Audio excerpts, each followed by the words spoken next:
This is the third and the final tape on a New Order of Barbarians. This interview by Randy Engel, director of the U.S. Coalition for Life, with Dr. Larry Donegan was taped on October 10th, 1991 in Pittsburgh, Pennsylvania. So I think why don't we open up with a little bit about the man whom you were talking about on these tapes, just a little profile and a little bit about his education and particularly his relationship with the population control establishment. I think that probably was his entree into much of this information. Yeah, Dr. Day was the chairman of the Department of Pediatrics at the University of Pittsburgh from about 1959 through 64, about that period of time. And then he left the University of Pittsburgh and went to fill the position of medical director for Planned Parenthood Federation of America. Mm-hmm. And he was at 1965 to 68, about that period? Yeah, about the time, 64, 65, to about 68 or 69. Mm-hmm. And then he left there. I don't know specifically why. I did not know him intimately. We were, more than acquainted. I was a student, and he would see me in lectures. And so he knew my name as a student and probably corrected some of my test scores and that sort of thing. Of course, I knew him as lecturer. Would stand in front of the auditorium and would, listen as he talked about diseases. And take out students? Oh, yeah. Yeah. Okay. So what's interesting, this man is not as well known, I think, to our listeners, like names like Mary Calderon, Alan Guttmacher. They were both medical directors at one time or other for Planned Parenthood. But Dr. Day was not well known. And as a matter of fact, when I went back into the SIECUS archives, there was very, very little information that had his actual name on it. So he was not one of the better known of the medical directors, but I'd say he probably had the scoop on what was going on as well, if not better, than any of the others before or after he came. What was he doing? Can you describe the scene of this particular lecture, the approximate date, and what was the occasion, and then a little bit about the audience? Oh, yeah, this was the Pittsburgh Pediatric Society holds about 4 meetings each year where we have some speakers come in and talk about medical topics related to pediatrics. And this was our spring meeting. It's always late February or part of March. This was in March of 1969.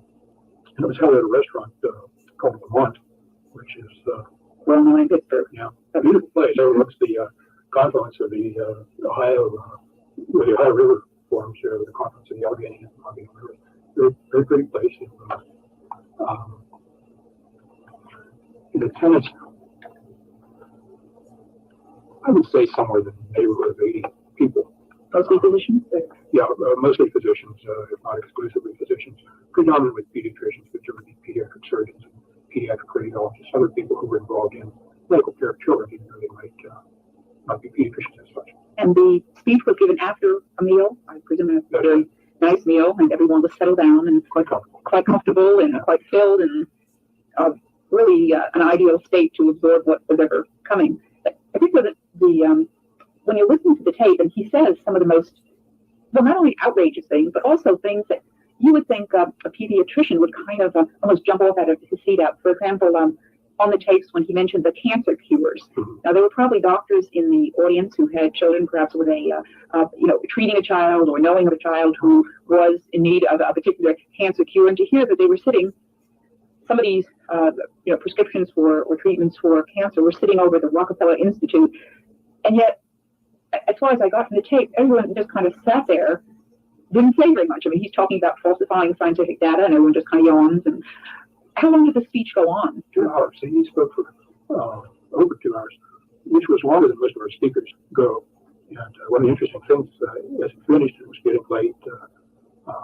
He said that there's much, much more, but we could be here all night, but it's time to stop. And I think that's significant, that there was much more that we never heard. In the beginning of the presentation, I don't know whether I mentioned this at the introduction of the first tape, but some in the beginning of this, he said, "You will forget most or much of what I'm going to tell you tonight." And at the time, I thought, well, sure, that's true. You tend to forget. Somebody talks about it, you can forget a lot of what they say. But there is such a thing as the power of suggestion.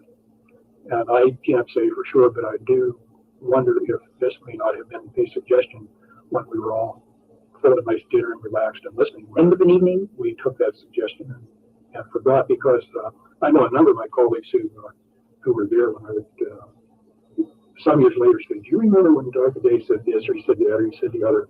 And say, well, yeah, I kind of, is that what he said? Yeah, I kind of remember that. But most were not very impressed, which to me was surprising because, well, he used the example of cancer cures. He said a number of things that doctors making too much money and changing the image of the doctor. You're just going to be a high-paid technician rather than a professional who exercises independent judgment on behalf of his independent patient. Mm-hmm. A number of things I thought that should have been offensive and elicited a reaction from physicians because they were physicians. Mm-hmm. I was surprised at how little reaction there was to it.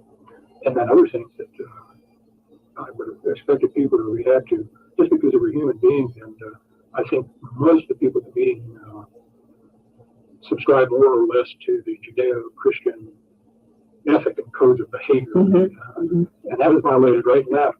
And particularly one of my friends who I thought would be as disturbed as I was about this just sort of smiled.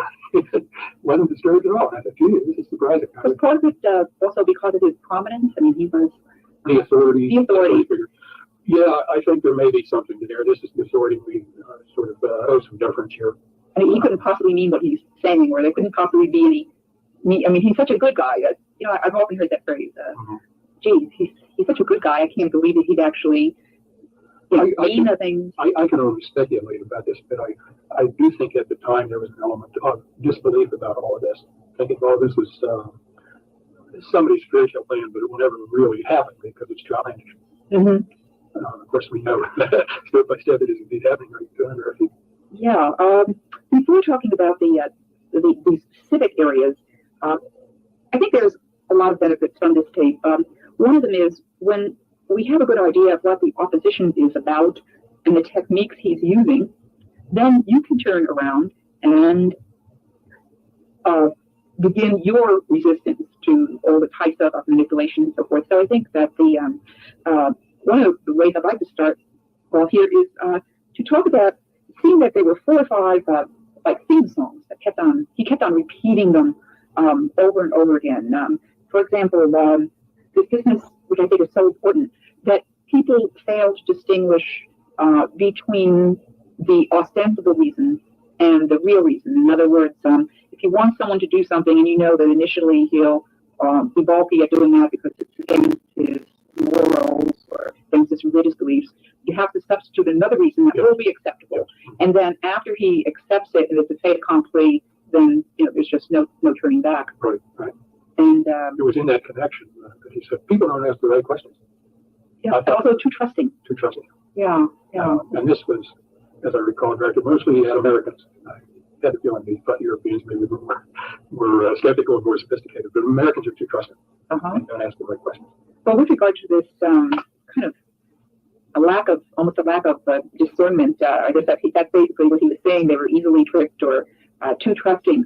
I think the thing that really flashed in my mind rather quickly is, for example, in schools, how quickly so-called AIDS education was introduced.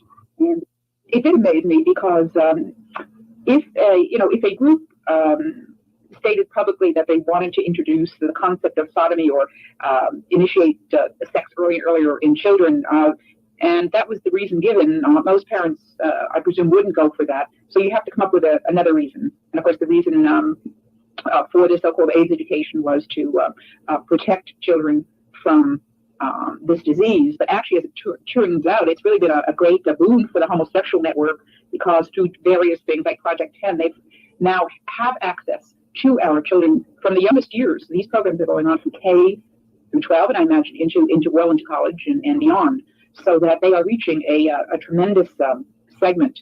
And speaking of children, I gathered that this speaker, he kept on making a point about, old people, they're going to go by the wayside. So I presume that the emphasis for these controllers or this new world order is really an emphasis on youth. Would that be Absolutely, yes. Emphasis on youth.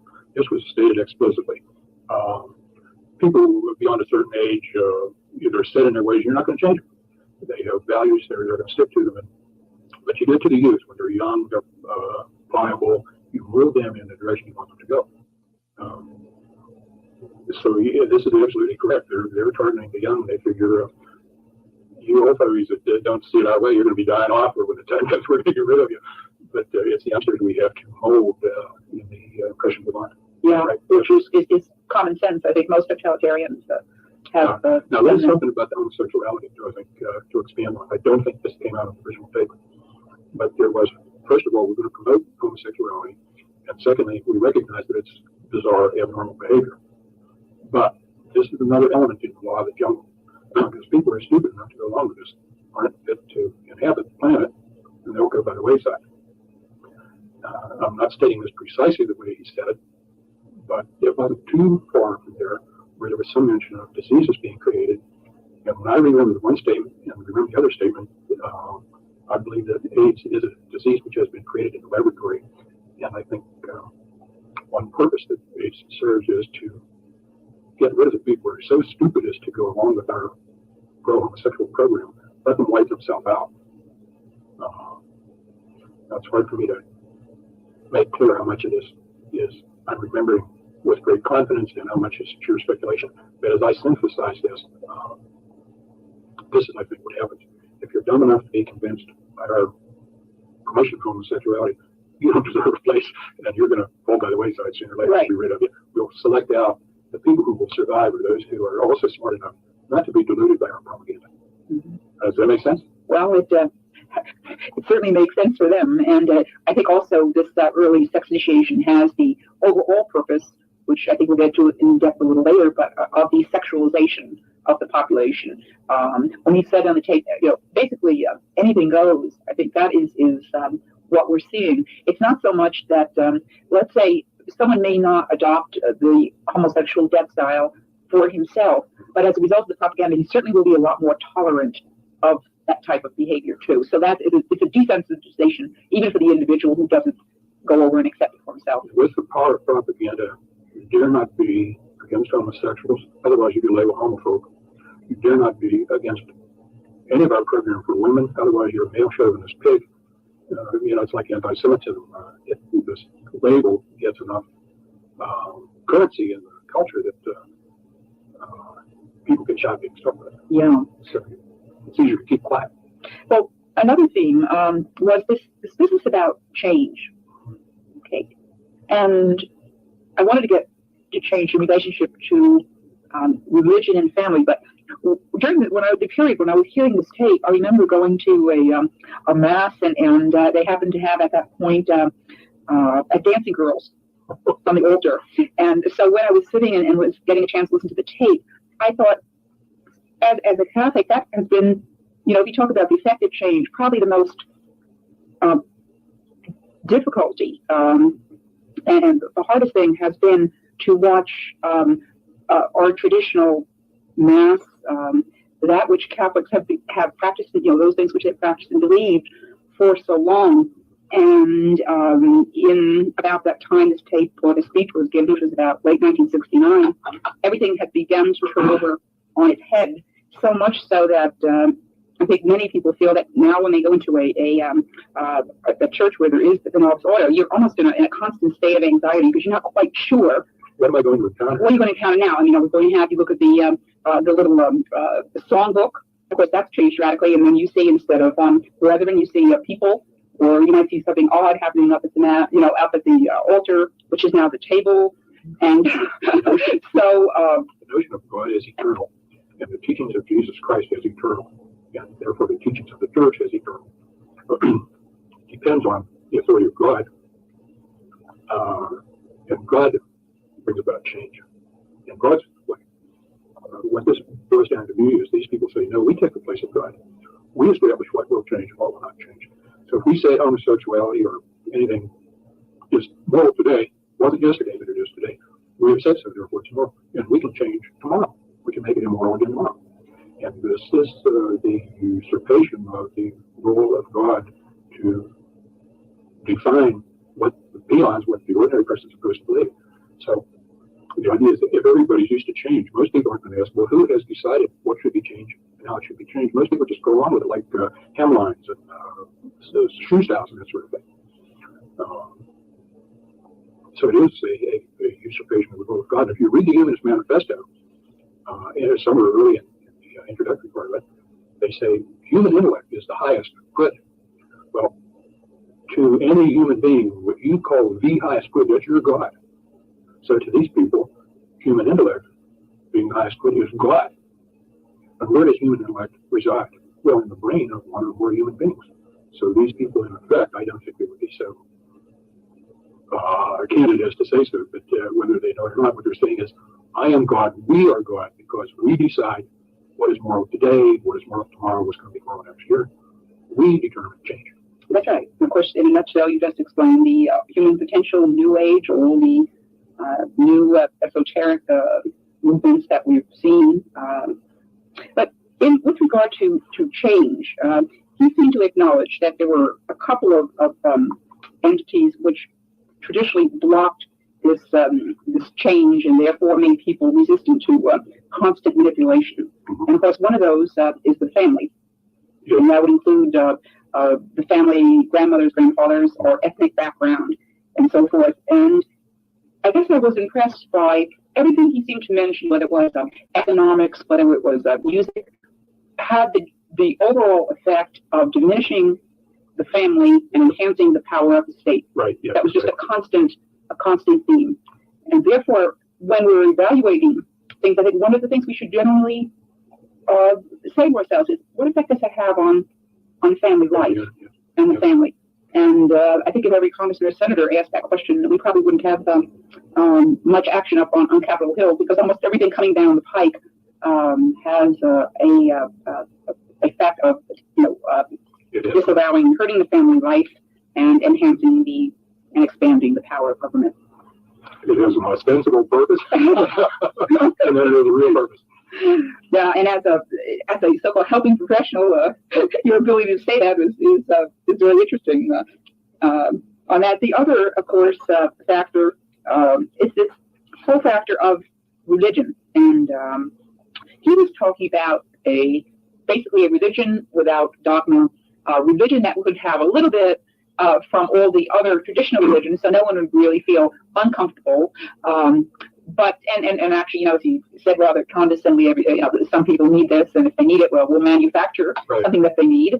But of course, it can't be anything that would declare anything that they were moral absolutes or the natural law, which means that the main target of this group of controllers, of course, was and is the Roman Catholic Church. Yep. And he mentioned the Roman Catholic Church specifically. Religion is important because it is eternal, and we people who would follow the church will not buy our rules about change. If we make our own religion, we define what is religion, then we can change it as suits us. Yes, the Roman Catholic Church. I was kind of flattered sitting here as a Catholic, hearing it pointed out that the church is the one obstacle that he said we have to change that. And once the Roman Catholic Church falls, the rest of Christianity will fall easy. And I noticed, though, that as the conversation went on, he said, now, you may think churches will stand in your way, but I would just want to tell you that they will help us. Yes. And he didn't say they will help us all except the Roman Catholic Church. He said they will help us. Yes. And unfortunately, He was right. yeah, he didn't say this explicitly, but again, was one of those things that the theme that came through. He really thought the use of words was real important, because he mentioned this with regard to a number of things like the Bible, how the very famous psychiatrist Miriam mentioned that if you want to control people, then you control the language first, and words are weapons. He apparently knew that very well, and I think the controllers as a whole know this very well, and of course it's part of their campaign. But that little statement about words, that words will be changed. When I heard that, I thought, instead of saying altar, you say table. Instead of saying sacrifice, you say kneel. With regard to the mass, and people say, well, that's not important. Of course, what you end up with, of course, is you really know that that's very important. Otherwise, why would they bother to change it? Exactly.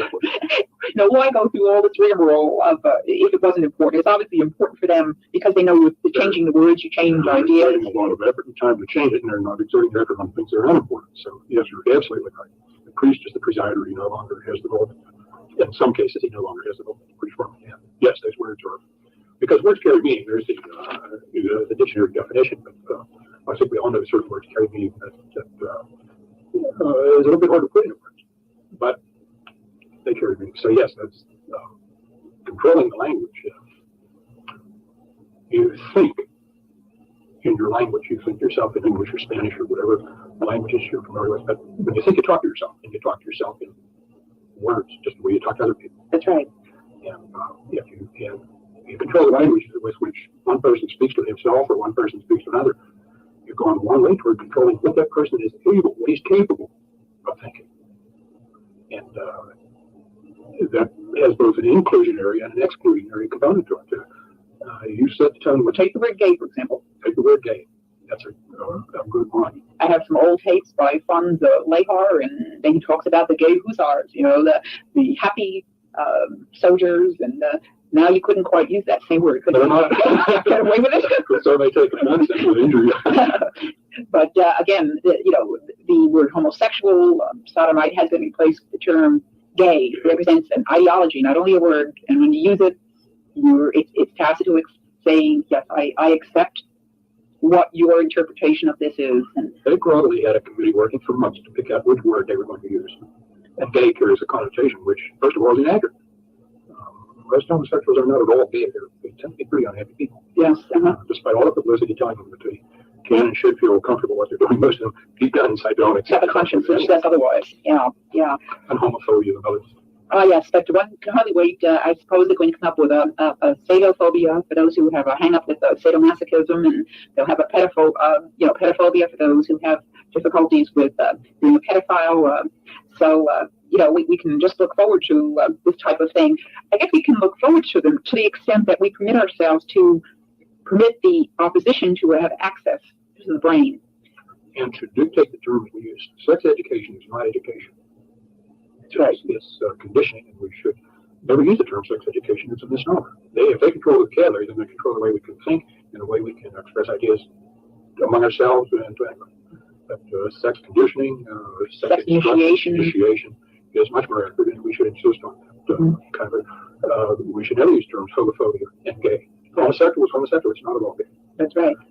In fact, we're going to have to probably do some homework. I know probably all the popular movements in the United States, probably, I said, the pro-life movement is probably the most sensitive to words. I remember that when I was sitting down and listening, talking about media events and access to the brain. I remember that the first speech that Bush gave, in which he talked about the New World Order. And I remember jumping halfway off my seat, the term that here he is, the president, he's saying New World Order as if it was, something everyone knew about. And someone looking across the room said, I heard that. What did he say? He said, well, he said New World Order. What does that mean? Why is that extraordinary? But anyway, so one of the things, I think, one of the weapons that we have against the controllers is the knowledge that if we can cut off his access to our mind, then we have a shot at escaping being manipulated, if not totally, at least escape a good portion of the manipulation. Do you remember one of the books on Chinese POWs pointed out that some of their survivors, in order to not be brainwashed, broke their eardrums, and in that way they were unable to hear, and being unable to hear, the enemy could not have access to their brain, and therefore they were able to survive where others did not. Yeah. And in our popular culture here, we have a number of things, that TV and radio primarily that are the constant means by which the opposition has access to our brain and to our children's brain. So one of the logical conclusions, and one of the very common sense conclusions, is if you don't want the enemy to have access, you have to cut off the lines of access, which would be in homes is simply to either eliminate altogether or control by other forms. Take the networks out of the way. They say you don't want to watch our programming, turn it off, and we should say, yeah, you're right, and turn it off, and let the advertisers spend their money on an audience that isn't there. As a pediatrician, I'm always interested in how kids do things and how kids are like adults. And what you're talking about, international politics where one nation goes to war against another, or kids on the playground. There are certain things that are common. It's just that the kids on the playground do it on a smaller scale. But you mentioned cutting off access to your brain. Somebody says, I don't want to hear it. And I remember kids on the playground, I'm sure we've all seen this. Somebody saying, yeah, Jimmy did it. And they're teasing the kid, what's he do? He puts his hands over his ears. He said, I'm not going. And the kid wants to torment him. We'll try to pull his hands away and be sure that he listens. And it's the same thing. Words entering, and the child knows. Words have meaning, they're hurting him. Goebbels knew it, Lenin knew it, CBS knows it. It's just interesting. The principle stands across the board. It just gets more complicated as you get older and more sophisticated. But when kids on the playground, you'll learn a whole lot about adults in the world. I had to just sort of slip that in. Yeah, I think most of us are shaking our heads at that one. This Dr. Day was very much into the whole population control establishment, and he was, of course, in favor of abortion. But as he again started talking about the aged and euthanasia, I recall one of the books, a population control book, saying that birth control without death control was meaningless.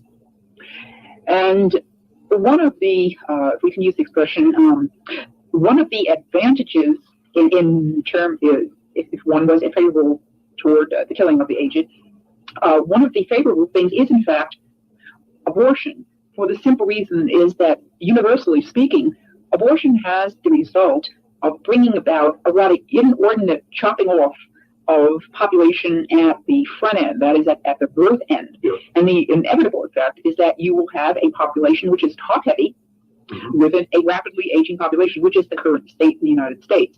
So inevitably, if you are going to go about killing the young, especially at the pace we seem to have adopted ourselves to in this country, then invariably you're going to have to do something about all those aging populations, because the few children who are born, after all, they cannot be expected to carry this tremendous burden of all these people. So you're cutting one end, Right. and therefore inevitably, as you pointed out on the tape, he was saying, well, these few young people who were permitted to be born will really feel this inevitable burden on them, and so they'll be more desensitized. They'll be more warmed up to the idea of grandma and grandpa having this little party, and then shuffling off to the wherever they shuffle off to, and whether it's taking the demise pill or going to a death camp. Or There was a movie out some years back called Soylent Green. Oh yes, Do you remember Soylent? yes, I remember it very distinctly. And Charles Heston was I only saw parts of the movie. I never saw the whole thing from beginning to end.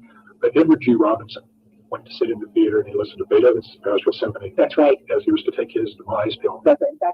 We also made the point that, of course, the food that people were eating were each other, right? Just, and there's but that's as you said, as long as it's done with dignity and humanely, putting away your horse, which is It's a little bit like pornography years back when kids would come across pornography. It was always poor photography and cheap paper. And Playboy came out with glossy pages. It was really good photography. So then pornography, it's no longer cheap, it's respectable. We went to a movie at the Pittsburgh Playhouse. Took my son along. It was another movie was the Manchurian Candidate. But the thing, I remember the movie. do you remember? Yes, I do. Well, during the previews and other things that were going to come, was a movie, whose title I don't remember, but it was well photographed in Technicolor with classical music in the background, and it was a pornographic movie. And I remember saying, well, if you have a guitar, then it's pornography. But if you have classical music, that converts it into art. But it was pornography. So, just another example of what you were saying. As long as it's done with dignity, that's what counts. So if you kill somebody with dignity, it's okay. If you have pornography with dignity, classical music, I'm sorry. Yeah, that was the point I'm trying to. Well, there were again talking about the family. Currently, I know an awful lot of people who are out of jobs, and he had quite a bit to say about certain things like, for example, heavy industry and things like that. I guess what was the shock was that this man, I mean, I wasn't surprised that he knew a lot about population control, abortion, at the other end, euthanasia. But what did surprise me was that he was an individual who was talking about religion, law, education, sports, entertainment, food. How could one individual, and I think this is probably the question that everyone listening to these tapes is asking, how could a individual have that much input? Now, one could say, well, it didn't pan out, but we know, listening to these recollections 20 years later, I can't really, except perhaps for maybe some minor things, everything that he has said has truly come to pass, and almost beyond beyond imagination. How could one individual talk with such a authoritative, non-questioning thing that this is the way this was going to happen, and this was going to happen in fashion, and this is what we were going to see on TV, and there were going to be video recorders before I even ever heard of the word? I think what happens is certainly one individual hears this, but the plans are by no means made by one or a small number of individuals. Just as industrial corporations, they'll have a board of directors with people from all sorts of activities who sit on the board of this corporation. And they say, now, if we do this to our product, or we expand in this area, what will that do to banking? What will that do to clothing? What will that do? What will that have on other things? And I'm sure that whoever makes these plans, they have representatives from every area you can think of. So they'll have educators, they'll have clothing manufacturers, designers, architects, every aspect of human endeavor, or across the board. And then when I'm sure they get together and have meetings and plan, and everybody puts in his input. Just the way military operation does. What will the Navy do? Will they bombard the shore? What will the Air Force do? They can do air cover. What will the infantry do? It's the same thing. That these people, when they plan, they don't miss a trick. They have experts in every field. They say, now if we can do this, that, and the other, John, what will that do to your operation? And John will be in a position to feedback. Well, here's what I think would happen. So it certainly covers a broad range of people, and for one individual to be able to say all of this in the 2 hours that he spoke to us really tells us that he was privy to a lot of information. Yes, that's right. He must have been sitting in one of those boardrooms at least some point, and I think perhaps not at the highest level from his position, but enough because anyone in the population control movement would be associated with veins of foundations, powerful organizations, and I'm sure that there's a lot that was in the plans that he never heard of. He wasn't a 4-star general in his offense. That's right. He wouldn't be, the whole story. Well, it's too bad he couldn't talk for 6 hours instead of 2. We might have had a lot more information. There was another aspect that I found fascinating in listening to this. This whole aspect of privacy. He mentioned that as the private homes went by, we would have individuals, non-family members, perhaps sharing our apartments. As I understand, is becoming more popular out in California. Of course, California and New York being the borders, the coast states, were they, and therefore the highest port. That's right, port cities that bring in things so that they can eventually work their way to Middle America. And but this is about privacy. When he was talking about, for example, the area of sex, he made some street parks. Who is public knowledge. But the planners won't do that about their own lives. They'll reserve their privacy. It's for the rest of us. Yes, just like they're listening to concerts and operas, and for the mass media, they're pumping in the hard rock and all those types of things. That was another fascinating thing. For example, and I know this has come to pass, because I deal with a lot of young people, but young people have their own radio stations for their music, and adults have their own, and never the twain shall meet. Right. And when they do, there's usually a clash between the old generation and the younger. And I think the same is probably true with a lot of the classical movies. And again, I can't remember when I was growing up, and my dad had the radio on. I think the music was kind of a general music that, there wasn't, I didn't say to my dad, I don't like that music, turn on to another station. Whereas now there is a fabricated generational gap, which again puts the family at the disadvantage. And it creates conflict in the family, which is one of the spin-off benefits to them. If you're constantly fussing at your kids, you don't like what they're playing, and they're focused on you, they don't like what you're playing. That does things to the bonds of affection that you would like to be nurtured. So Yeah. And speaking of family, again, one of the things then it would appear for any resistance movement for the population controllers would probably be based on families strengthening themselves in a number of ways. One of them being to make sure that children know about grandma, grandpa, and where did they come from, and developing a whole, as this, getting out the family albums and making sure that children know they have roots, first of all, and secondly, that their family is stable. One father, one mother, with children, with grandfathers, and so forth. They're harder and harder to find. Yeah, but those of us who have them should hold on to them. And so, toward the end of the tape, there was a reference to how, or at the time when everything would be coming together, how this new world order would be introduced to a population, which at this point, I think they would have assumed would have been more than acceptable to it. How is this put? I mean, we're just going to wake up one morning and the changes will be there, or what did he think about that? Right. It was presented in what must be an oversimplified fashion. So with some qualifications, here's the recollection I have of it. In the winter, there was importance to the winter. On a weekend, like on a Friday, an announcement would be made that this was in place, or about to be in place.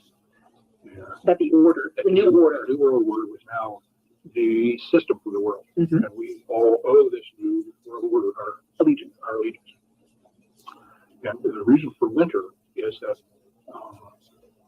and this was stated, people less prone to travel in winter, particularly if they live in an area where there's ice and snow. Summer is easier to get up and go. And the reason for weekend is people who would have questions about this, Saturday and Sunday everything's closed, and they would not have an opportunity to raise questions and file a protest and say, no. And just that period of the weekend would allow a desensitizing period so that when Monday came and people had an opportunity maybe to express some reservation about it or even to oppose it, they would have 48 hours to absorb the idea and get used to it. Cooling off period, right? Or a heating up period, depending on one's frame of mind. What about those who decided they didn't want to go along? Somewhere in there, it was that because this is a new authority, and it represents a change then from where your allegiance was presumed to be, people would be called upon to publicly acknowledge their allegiance to this new authority. And, this would mean that you had to sign an agreement or in some public way acknowledge that you accepted this, you offered your allegiance to this new authority, you accepted its legitimacy. And there were two impressions I carried away if you did. I'm not sure whether the two impressions are necessarily mutually exclusive because this wasn't explored in great detail. One of them was that you would simply have nowhere to go. If you don't sign up, then you can't get any electric impulses in your banking account. And you don't have any electric impulses with which to pay your rent or your mortgage or your food. And when your electric impulses are gone, then you have no means of livelihood. Could you get these things from other people, or would that be, in other words, let's say if you had a sympathetic family, I mean, what? No, you could not, because the housing authority would keep those tabs on who was inhabiting any domicile, any house, any apartment, any condominium. And so the housing authority would be sure that everybody who lived there was authorized to live there. I get some food. And food, your expenditures through electronic surveillance would be pretty tightly watched, so that if you were spending too much money at the supermarket, somebody would pick us up and say, how come? What are you doing all that food? You don't want that crap. You don't have that many people. We know you're not entertaining. What are you doing all that food? And these things then would alert the... I have 7 people in my basement who object to this new world order, and we're feeding them. And then they said, well, one has to go. They don't belong there, and you can't feed them. And since you're sympathetic to them, maybe your allegiance isn't very trustworthy either. So, yeah, we see this really. I think the Chinese experience tells us a great deal about certain things. For example, when they wanted to enforce the one-child family, what did they do? Well, of course, they cut off all education for the second child. Your food rations were cut so that you couldn't get, a pregnant woman couldn't get the right amount of food. And ultimately, still, if they found ways around that, then they instituted a compulsory abortion and compulsory plugging in of the IUDs and all this. And when we somewhere in the tape is business about people can carry two conflicting ideas around, or even espouse two conflicting ideas around, as long as they don't get real close together. And what immediately came to mind was, here we have an organization like Planned Parenthood, freedom to choose, yet they support population control programs, which is, of course, not the freedom to choose, not the freedom to choose. And no one ever calls them to account and says, "Now, wait a minute now, you're freedom to choose here, but you're supporting the Chinese program, which is compulsory." And I remember statements from the late Alan Guttmacher, one of the medical directors of Planned Parenthood, and he said, well, if people limit their families and do basically what we say, well, fine, but if we need compulsory population control, we're going to have it. Anyway, I was just curious as to what would happen with people who wouldn't go along, and particularly that point about there wouldn't be any martyrs. And that was significant because I can recall having watched some movies about the Third Reich, that many times they would come late in the evening and people would be taken from their homes, but neighbors would never then ask, where did they go? Mm-hmm. They knew where they went. So Melissa mentioned in the Gulag Archipelago. Does he? Yeah. And I think this is very similar to what we would see. People would just disappear, and you would not ask because it might endanger yourself or your family. Yeah. But you would know where they went. You ask questions, you draw attention to yourself, and then you might follow them to where they went. So that's right. Mind your own business and step over the starving man on the street who didn't go along. She didn't go into detail about precisely how this would come about, but it's not too hard to imagine. In the past, the Nazis came, the communists came in the middle of the night, and people just disappeared. And one simple way to do this is, if you're cut off from all economic support, so you have no place to live and nowhere to eat. We already see a lot of homeless now. I just go to me in the office this morning talking about Venus Child seeing people living in boxes downtown Pittsburgh today. It's the homeless guys living in boxes. Well, when the New World Order's here and you live in a box, we can't have people littering with trash. Yeah. So you come around with the wagon and you pick them up. The frame of mind as you're growing up informed is that human value resides in being productive. You have to have a prestigious position, or at least perform something useful. Make a contribution. And the truck comes by to pick up some guy who's living in a box and he's not making any contribution. Who's going to get excited about him? He's subhuman. He's a fetus. He's a zygote. He's a derelict.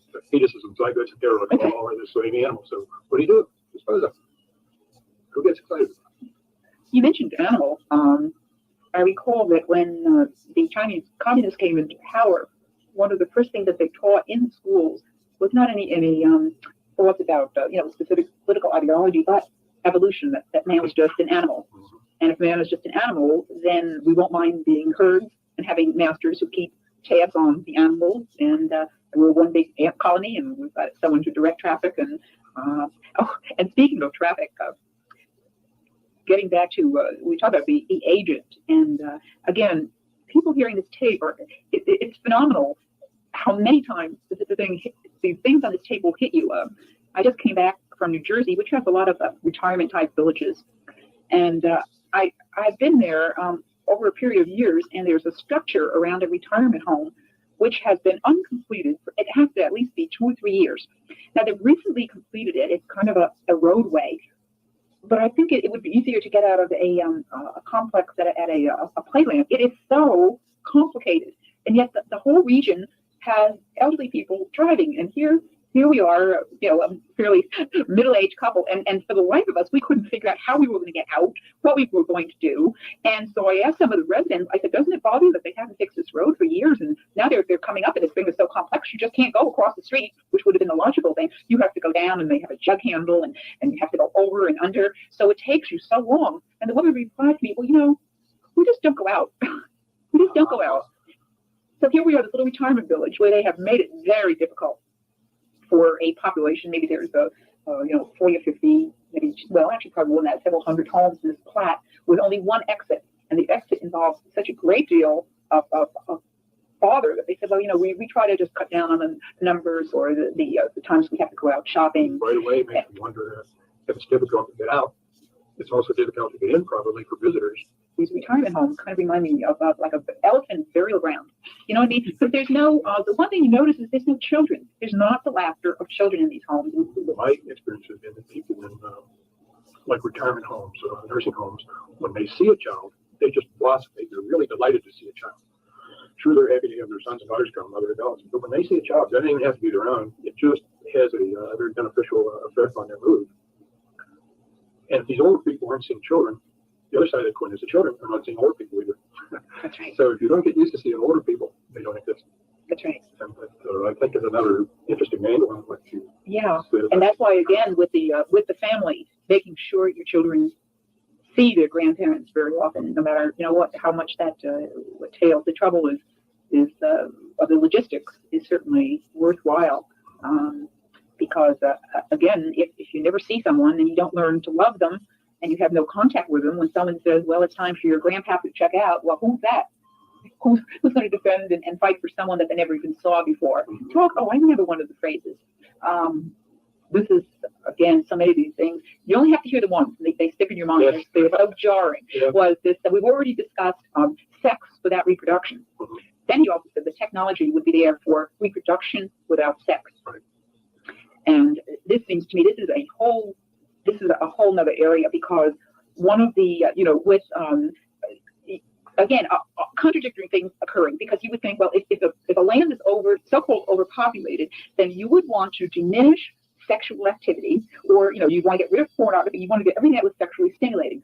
But no, it's just the contrary. You want to increase sexual activity, but only insofar as it doesn't lead to reproduction. Right. That was the message, right? That leads, and this is my own extension, he didn't say that, but that leads to slavery, because if you become enslaved to your gratification, whether it's sex, food, or whatever, then you're more easily controlled, which is one of the reasons the celibate priesthood is so important. And so many priests don't even understand that. But if you're addicted to sex,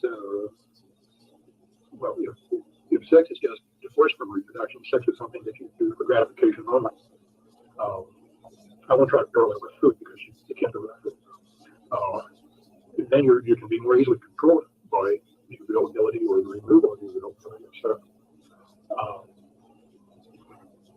So that can become an enslaving feature. Now, reproduction without sex, what you would get then is a product which has all the desirable attributes of a human being without any claim to human rights. The way we do it now, you say, well, you're human because you have a father and a mother, and you have a grandfather and uncle, friend, and a family, so you're a human being, you have human rights. But if your father was a petri dish and your mother was a test tube, how can you lay claim to human rights? So Much warmth there is there. You owe your existence to the laboratory, which conveys to you no human rights. And there's no God, so you can't look any God-given human rights. So you're an ideal slave. You have all the attributes of a human being, but you don't have any claim on rights.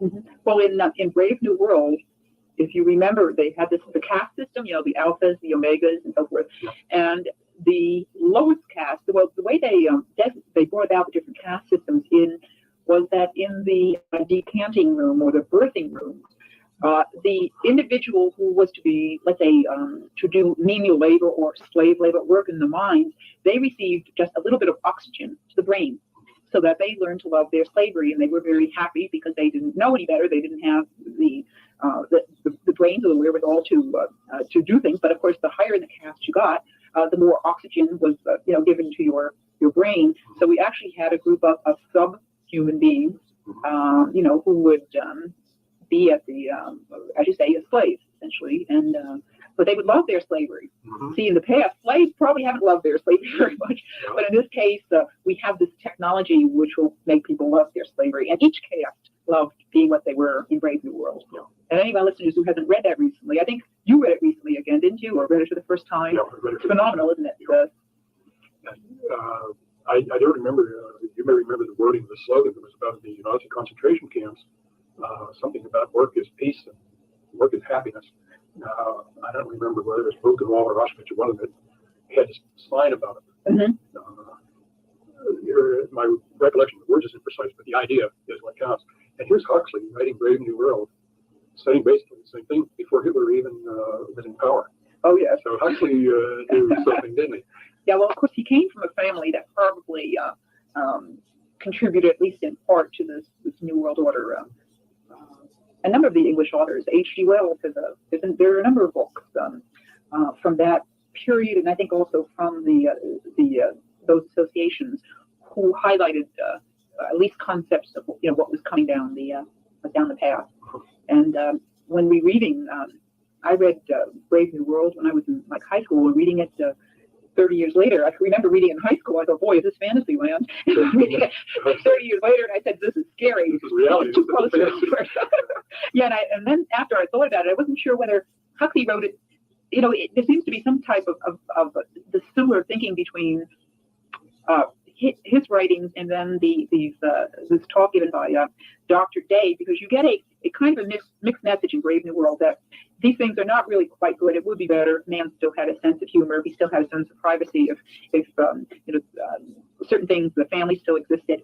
But it's inevitable. They're going to go, too bad. I feel a little sorry about that, a little sentiment, but the new order has to come in, and we're going to have to make room for it. And I got that same impression from the things that have been said about this day take. There seemed to be he wasn't real happy about some of the things, but then, they're going to occur anyway, and make it easier on yourself. The easier more you accept it, the easier it's going to be for everyone around. And I'm kind of doing you a favor, you physicians out there this evening. I'm going to make it easier for you by telling you in advance what's coming, and you can make your own adjustments. Somewhere in Scripture, I think it's after the flood, God said, "I will write my law on men's hearts," and I feel the same parallel that you do between Dr. Day's reaction to what he was exposed to and mine, seeming not totally accepting of this, and Huxley seeming not totally accepting of what he wrote down, but both saying, well, there's a certain inevitability to all of this, and so, let's try to talk about the best parts of it. It's going to be good for people. Technology will be better. Quality of life will be better. So you live a few years shorter. But they both do seem to send messages of what? Buying the whole package. And I think, and maybe wishing some people would ask more questions. Yeah. This isn't. Well, many. Looking back over history, there are many leaders or individuals who thought, well, they had an idea of what a new world order should be. Certainly Hitler did, but what was lacking during these periods is that they lacked the technology to carry many of the things out. Surveillance, constant monitoring. But in the so-called New World Order, it's going to be very difficult to escape because technology will provide those means which had been lacking those totalitarian-minded individuals from years ago, right? I can't remember on the original tapes, did I mention the phrase where he said, "This time we're going to do it right"? No, you didn't. Oh, okay. There's so many details that get in, but that's, when he mentioned bringing in the New World Order, he said, "This time we're going to do it right." And right away I'm wondering, What do you mean this time? This time. Have you done it before? What? And there's no explicit explanation of that, but I think it's fairly easy to infer that previous efforts had to do with Third Reich and communism and everything going back to the French Revolution.